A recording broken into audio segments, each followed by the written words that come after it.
জাতীয় নাগরিক পার্টির দলীয় প্রতীক বা মার্কা শাপলা হতে হবে, অন্য কোনো অপশন নেই। তা না হলে নির্বাচন কিভাবে হয় আর কে কিভাবে ক্ষমতায় গিয়ে মধু খাওয়ার স্বপ্ন দেখে সেটা আমরাও দেখে নেব, এমন মন্তব্য করেছেন দলটির উত্তরাঞ্চলের মুখ্য সংগঠক সার্জিস আলম।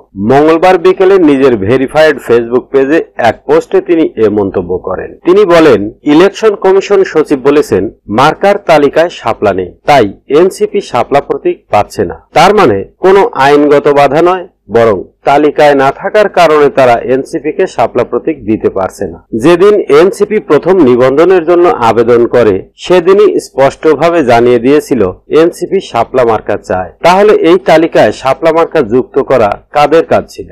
এতদিন কি তারা নির্বাচন কমিশনে বসে বসে নাটক দেখেছে, নাকি স্বাধীন প্রতিষ্ঠানে বসে অন্য কোনো প্রতিষ্ঠান, দল বা এজেন্সির কথা মতো উঠবস করেছে? সকল ধরনের ভণ্ডামিকে রাজনৈতিকভাবে মোকাবেলা করা হবে। যেহেতু কোনো আইনগত বাধা নেই, তাই এনসিপির মার্কা শাপলাই হতে হবে, অন্য কোনো অপশন নেই। না হলে কোন নির্বাচন কিভাবে হয় আর কে কিভাবে ক্ষমতায় গিয়ে মধু খাওয়ার স্বপ্ন দেখে সেটাও আমরা দেখে নিব।